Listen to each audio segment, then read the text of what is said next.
This is Dr. Kevin Blau from Blau Family Chiropractic here in Portage, Wisconsin. We have Patricia Huggett here again with the best version of you health coaching. And she is in the area, so she is local. She works a lot with on Zoom calls, and so she can work remotely with you as well to help you through some of your health challenges. She's been a nurse for over 25 years, right, Patricia? Right.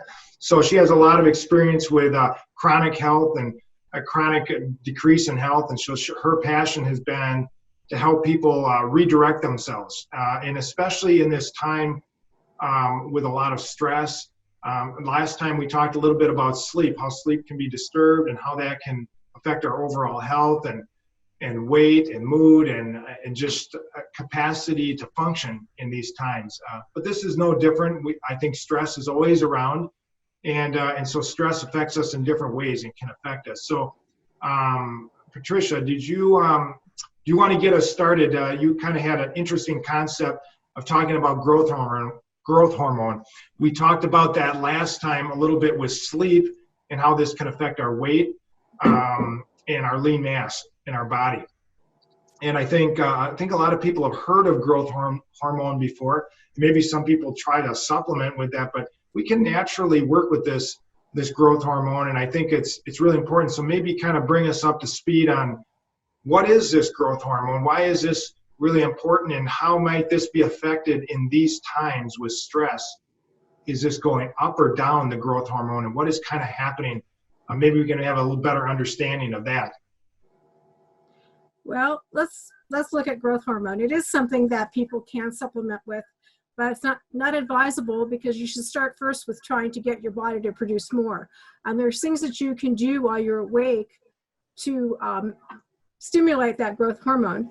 It is produced by your pituitary gland, and that sits on top of your brainstem. So it's kind of in the bottom back of your head. So just you kind of think of it back here. Yeah. And what it does is the growth hormone increases protein synthesis. So what it does is it causes your body to make more protein. It also promotes the release of fat from all your body cells.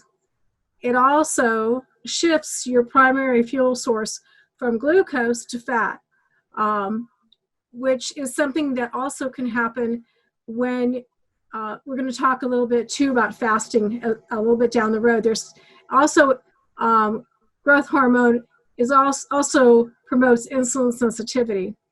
What happens with growth hormone is if you have a lot of growth hormone and you're promoting that, then you're burning fat. Whereas if you have a high level of insulin because you're taking in a lot of sugar, you're hanging on to fat.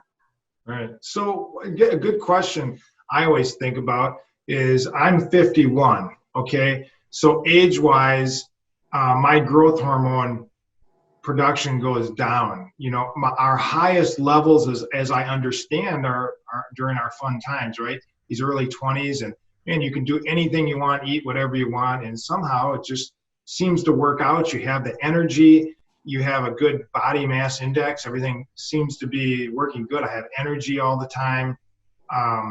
Is that true? Does growth hormone go down over time, or is that something we can control through lifestyle? Maybe you can speak to that. It is definitely all of your hormones. Your body in general starts to decline after it peaks in your 20s to early 30s. That is true, but lifestyle can have an effect on it, very definitely. And what you're saying about when you're young, you can do anything you want. I think we're seeing a lot of young people and younger people, even children, having problems with obesity now. Yeah. And is that a lifestyle? Is it diet? I think it's a combination of both. Yeah. So, you know, let's relate it to like the stress that we have now. This pandemic, this unprecedented situation where we're at home. We need to be at home. We're restricted. Maybe we don't have work. Maybe we don't have food. Maybe we have our children at home and we're teaching them. Whatever it may be. How does this relate, this stress? How does this affect the growth hormone really at any age? It could be any age, possibly. Does that make our growth hormone go up or down? I guess that would be the question. Well, I don't think stress by itself causes it to, well, when you're stressed, you produce cortisol, which Yeah. is something that it causes you to release sugar, because when you're stressed, there's the stress that we're experiencing, and there's a fight and flight response, which Mhm. your body produces cortisol, which releases sugar to when you're in that state. So if you think about the cheetah being chased by the lion, Yeah. but what's interesting with the cheetah, and we can take a lesson from that, is after they get done being chased by the lion and they haven't been eaten, they kind of shake it off and go back to eating again, and they're fine. Yeah. Where we have to kind of think about shaking that off and changing our mindset. Maybe we do need to go outside and go for a walk or a Yeah. run or whatever we like to do. Go outside and do something in the garden or whatever you like to do. You have to do something to change your body from that running state, that, oh, I'm going to get killed state. There's danger to, Yeah. no, there's no danger. I can relax. And so you have to and your hormones follow that pattern. Your hormones, and that your can be, hormones play into that. yeah, and that can be perceived or real, right? And it has the same effect on us. We're living in a Yes. sedentary world-ish than we used to, and so perceived and real can be the same effect on our body, and being in a position right now where we're not moving around and we're worried, and we get inundated with information of fight or flight. Like, okay, there's a bear in the room, like every moment there's a bear in the room that's going to take me down, and I'm always running from that. That could be real again, or it could not be real. In past times, like you said, like in the animal world, there's a danger and then it's done. Either you're dead or you got away, and then the danger is kind of done. And but now it's always. Now we're moving into 4-6 weeks of stay at home, kind of a forced situation, and so that's going to start playing on our body. We talked about the quarantine 15. Gaining weight during this time. Is it because of inactivity? Yes, that's possible. But you're saying our growth hormone could be off, and now our lean mass is not being regulated properly. So now, instead of the proteins being our primary function, building muscle, now we're laying fat down because our insulin is off and growth hormone is down. Is that true? Is that what we could be seeing? Well, let's go back to this perceived stress versus actual stress. Yeah. Where your body's feeling stressed out. Okay, it's a mindset situation. And okay, you're hearing things that are making you afraid. Maybe you do need to shut the TV off. You need to shut the news off. You need to not focus on that. You need to focus on different things. For instance, maybe you still have a roof over your head, so that's a positive thing. We have running water, we have electricity, you have food in your refrigerator. If you don't, there's food banks that are available for that. But it is, when it's perceived, when it's stress that's not actual danger in the sense of mental danger, then, and there's no reason why you need to be sedentary, because you're not locked up in your house. You can go outside. Right. You can go for a walk. You're not locked in. So you're giving people permission. Give people permission to do that, right? I mean, sometimes you need to be told that you can go out and release some of that stress, so it doesn't manifest physically. And so what are some ways for us to increase this growth hormone, or reduce these effects of a reduced growth hormone based on age, based on stress, based on many other factors that might lower that? What do you suggest to your clients? Hey, we're going to really work on this. So there's some lifestyle changes that I'm going to recommend, opposed to supplementing, which would be our last option. We'd want to just change our lifestyle.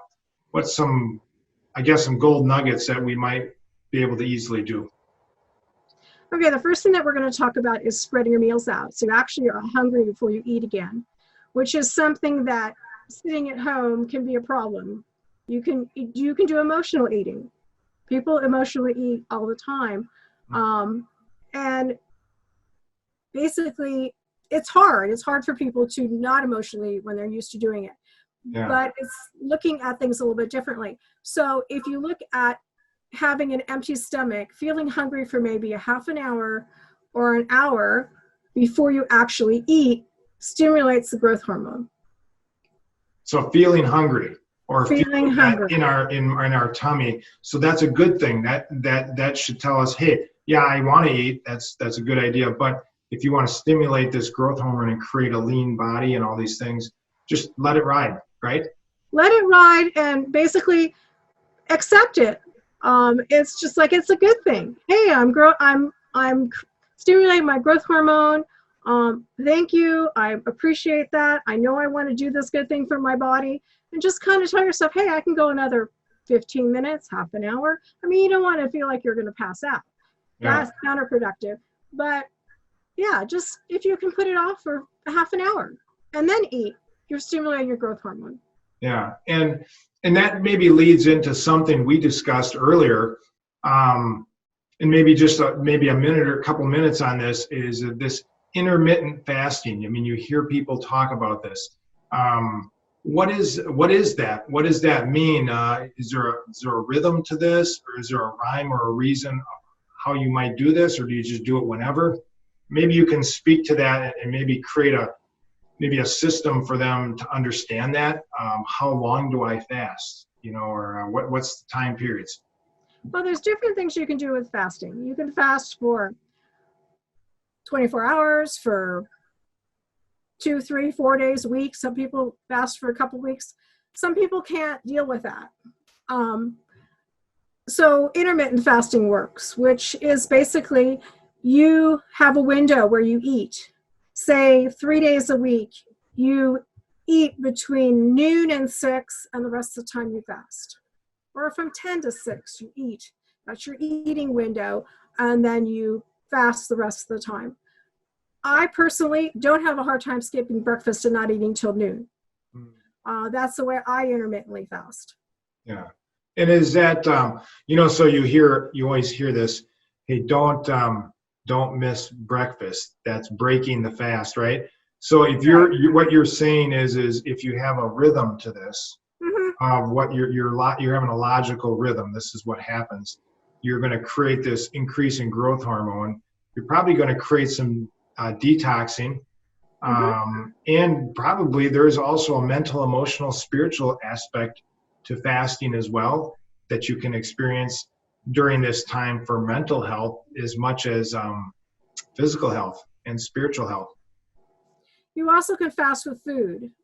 There have been studies done that you can do as well, fasting with food as fasting without eating, bearing in mind that I need to make it clear that you need to be drinking lots of water while you're fasting to flush out and help you detox. Yeah. Could people get like fatigue, headaches, withdrawal type symptoms? Could they experience that as they're going through a fast if they're not used to that? Is that possible? Like a detox, is there certain symptoms that might occur that they shouldn't be alarmed, or what type of things might they be looking for when you're going through an intermittent fast or an extended fast?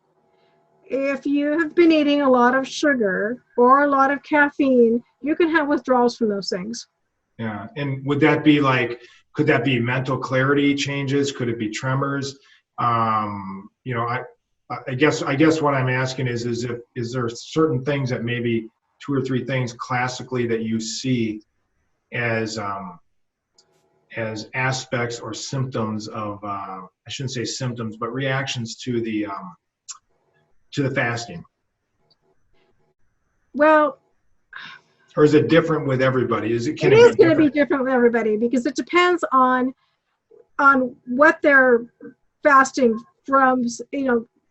Food is going to be an issue. You're going to be hungry, but those hunger pangs will pass. Yeah. Okay. Yeah, if you have a diet high in sugar and you stop eating that sugar, you're going to have issues. Yeah. And you might want to, rather than cold turkey leave sugar, you might want to decrease it slowly. Really, you shouldn't be taking in more than 25 grams a day, which is 5 tablespoons. Yeah, that's pretty low for the American diet. Yeah. It doesn't take much to do that. So it takes a little discipline and setting it up in your mind how this is going to work, and have expectations. Expect certain things to happen, but this is kind of a lot of things working out of your body because you've become, I don't want to call it addicted, but you've leaned on it for so long, and then that's the new normal, right? And that isn't normal for people. Sugar, never was eaten like this, maybe even 60 years ago. This is a new phenomenon where everything is readily available. And you talked about emotional eating. We just want to keep on a certain level, and so we just keep pushing until the day we don't have enough insulin left, right? And then we're dealing with, I've heard numbers that by 2040, half of the population is going to have diabetes. So it's a challenge for us, for sure, no doubt. Are there other ways of boosting the growth hormone through lifestyle, a diet, exercise? You had mentioned fasting, be a little hungry. Are there any other things people could look for? We talked about exercise, but putting exercise into perspective, burst exercise, actually, if you are able to do a quick exercise where you get your heart rate going, even for a short period of time, actually is better for you on like a every 2 hour basis, or 2 or 3 times during the day, actually does more for you than 30 minutes of aerobic exercise. You should go outside and you should get fresh air and you should be walking. But if it's 5 minutes at a time, 10 minutes at a time, just so through the day, it accumulates to 30 minutes. Deep sleep, we talked about sleep last time, and there are 5 phases to sleep. Deep sleep is one of the phases. If you're not getting deep sleep, then it's affecting your growth hormone. It's affecting a lot of different areas of your body. Certainly, you're not going to be healthy if you're not getting deep sleep. So get to bed on time, whatever that time is, to give yourself sufficient amount of time to get to sleep, so you don't go to bed at midnight knowing you got to get up at 4 a.m. Then you probably should back it up a little bit so you have plenty of time so you can restfully awake, right? And get through those phases of sleep. Yeah. And I want to comment on the exercise. I'm a big proponent of that, exercising. My patients, I recommend at the appropriate time, if they're healthy for this, to do high intensity, they call HIITs, high intensity training. And you can really get by pretty well with maybe, I'm going to say, maybe 7, 8, 9, 10 minutes twice a week. It's all you need. It's high intensity. And so you would do that maybe on an elliptical, or maybe you could do it swimming, whatever it is, where you're going all out as hard as you can. And that really relates to what you talked about with the cheetah or whatever. They stay lean because they are in spurts, right? They're going to hunt something. It's high energy, down again, and it really spikes. And it can really be helpful for older people. They could also do, if they can't do high intensity because of their joints and risk of hurting themselves or whatever it may be, they can do super slow weightlifting. Also does that. Like if you were to do like an arm curl, you do that to a count of like 20, and you can get similar effects for people that maybe can't do burst type exercises. Also helpful to boost up that growth hormone. Yeah, you can just do like steps, just Yep. up and down one step Yep. to get your heart rate up. There's all kinds of things. It's really up to your imagination almost on Yep. what you can do, and you just have to find what is fun for you to do. We talked last time about eating 3 hours before you go to bed. Yeah. The growth hormone and insulin do not work together. Mm-hmm. So if you go to bed on a full tummy, you're going to have the insulin working, and the growth hormone is going to kick in later in your sleep cycle once the insulin goes away. So it's really important to not eat 3 hours, 2 hours before you go to bed. So you have an empty stomach. Basically going to bed with an empty stomach actually promotes the growth hormone. And if you go to bed before 10 or 11, then you get the biggest burst of growth hormone when you first go to sleep in that deep sleep phase. As the night progresses and your sleep cycles repeat, then you end up getting smaller and smaller amounts of growth hormone happening through the night. But for some reason, your body gets the biggest kick of growth hormone if you go to bed before midnight. Good idea. I don't know how many people are doing that right now. I hear patients saying, I've stayed up, my rhythm's off. I go to bed at 2 a.m. now. I get up at 9, and it's all over the map. So, I think we talked about this last time with sleep, creating a rhythm with anything, even if it's exercise, it's fasting, everything's about rhythm and getting into the rhythm, because we're habit forming people. And so once you create the rhythm, just let it work itself, just let it work. And it really does work. I mean, the things that you've told us are I don't want to say groundbreaking, but I think a lot of people don't understand this. And so if they begin to understand how to really tap into, and I'm going to call this the fountain of youth. The growth hormone is really kind of the fountain of youth, because it keeps us in that time when you said the early 20s. If you want to get back to that, that's why a lot of people supplement or try to supplement with growth hormone. Weightlifters and all these other things, testosterone and all these things, they do that because they're at their highest at that level in our life. But we can tap into that again. We can tap into this daily and have our body really acclimate to something that could be healthier even as we age, even in high stress, even in low stress, even in whatever situation you're in. The growth hormone is really untapped potential for people. Are there any other ways? We talked about exercise. We talked about kind of dietary situation. We talked about sleep. Maybe we could give them maybe one more way that they could tap into this. I'm going to call it the fountain of youth for them. Well, I kind of touched on the fasting with food. Yeah. If you're eating, kind of what that does is it's a situation where you want to go plant-based. You want to go high on your greens and your veggies, because they're high in protein, high in fiber, and they have a lot of they fill you up. Yeah. And keep you full for quite a while. Include beans and nuts in that, and you can fast with food using those things to keep you full, and it keeps your calorie count down, so you're able to be in a fast. Your body's more in a fasting mode, but yet you're still eating. And not raising that sugar level. I think that's what you're kind of getting at. We don't want to raise that glucose level, which creates a different fuel system for us. And we want to stick with the fat burning, because we have it with us, right?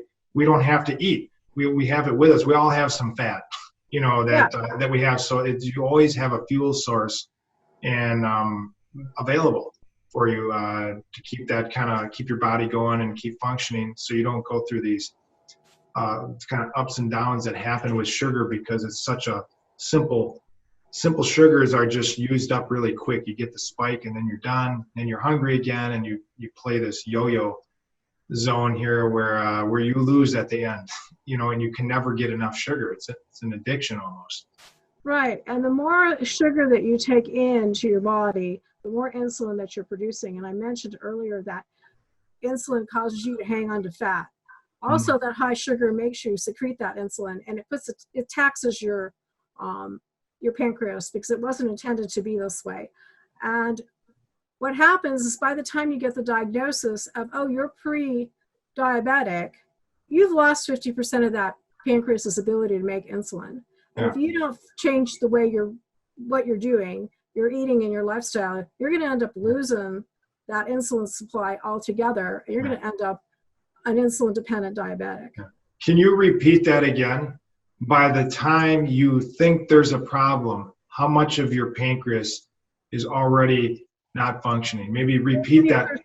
50% of that pancreas is not functioning anymore. If you're in school, what's 50%? Failing, right? You're on your way. I mean, so I want to impress upon you, that's a huge statement that you just made. 50% of your pancreas is now not functioning. That's pretty huge. And guess what? You don't get another pancreas. You just don't. I mean, it's like your thyroid. You don't get another one. So when you burn these little guys out, you're burned out. And so that's chronic disease. That's chronic illness. That's a burden on you, your family, our country, everything. And I hate to pick on people, but that's just the reality of the situation. And this is, in quotes, preventable to the degree that you can do this early on in your life, making lifestyle changes. And this is what Patricia does all day long. This is her deal. This is what she does, spying out these things and finding little holes in your lifestyle. A lot of your people, I don't know, Patricia, a lot of the people that you do work with, I mean, are they already in chronic disease, or do you get people that just, hey, I want to be healthy. I'm 35 years old, and you know what? I have 3 kids, and I want to be healthy for them. Or where do you see this happening? Because right now, what I see in this pandemic that's occurring, I don't think people realize it's happening right now. It's happening to them right now. This 50% they're losing now, whether it's a pancreas or whatever it is, it's happening now, and it's going to manifest here in the next 3 to 6 months. What would you say to that? Is it now the time to be watching these things, making these lifestyle changes? Yeah, you can't start making lifestyle changes too soon.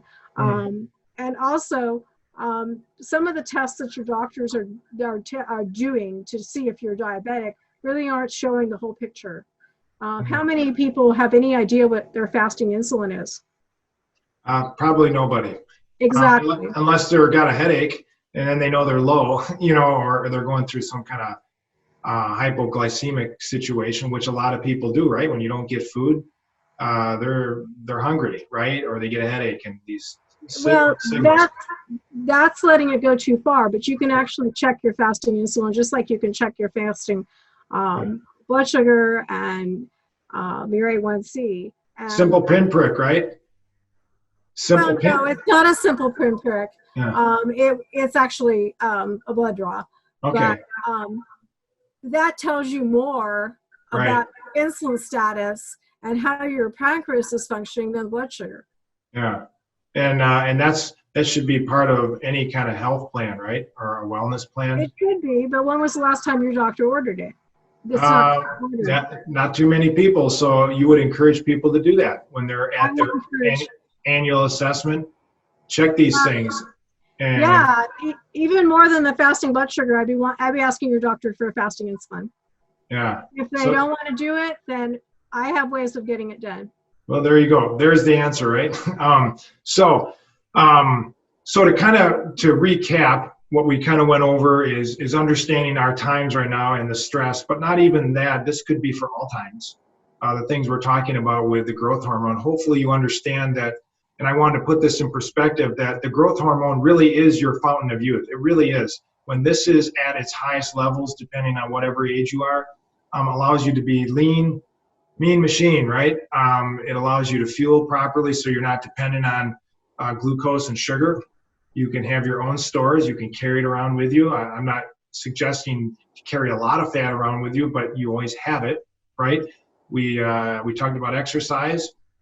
We talked about even food fasting. Fasting, even by eating food, can boost this growth hormone, and sleep, proper sleep. So if you had to pick one thing that you think people could do easily out of those 3 or 4 things that we talked about, what would be maybe the easiest and most impactful that is a takeaway and go, you know what? I want to feel younger and be younger even when I'm stressed, even when I'm in a bad situation. My growth hormone is going to help me pull through this. What would that be? What I would do is I would shut off your cell phone, your TV, and all your electronics and go outside. Easy enough. How easy is that? Play and have fun like a kid. Think about what you did as a kid to have fun, and let that kid come out and have some fun. Yeah, that's great advice, and hopefully we'll be getting some better weather. I think this weekend we're supposed to be a little bit better. Get some sun, vitamin D, boost that up is all good. So I appreciate it, Patricia. This was a great information. I think a lot of people are going to learn a little bit more about growth hormone, things maybe they've intuitively thought about, but now they have actionable steps, to take. They can take these, and I don't know how simple it could get. Turn off your phone and go outside. It's not the middle of winter, so I think you can do that. And it's one good thing with this recent Safer at Home. People have been exploring that inner self. They've been yearning for that. They do it. And one thing that I'm encouraging people to do is ask your 10-year older self, when you're 10 years older, what are you going to do now, right? What should I be doing now? You have the answer, right? You just gave it to us. I think we all yearn to be outside. We're holed up. We just want to be outside and enjoy ourselves and be happy, free, those types of things. I do want to invite Patricia back. I'm going to leave a little teaser. She likes gardening, right? And we're going to be gardening soon, so I'm hopefully to have her back, and we're going to talk about getting out there and getting some of those green beans and different things that we can fast on with food and not boost our glucose levels. I think we're going to try to have her back, and that's a passion for you, right? Yep. So I believe we're going to have her back, so make sure you get your seeds and be ready to go. Any parting words for us, Patricia? Yeah, just go outside and have some fun. Okay, good. Easy enough. I'm going to do that tonight. So thank you. This is Dr. Kevin Blau with Patricia Huggett with Best Version of You, health coaching, and we appreciate your insight. And hey, please take this and find yourself some hope and healing in this information, and be well. We'll see you next time.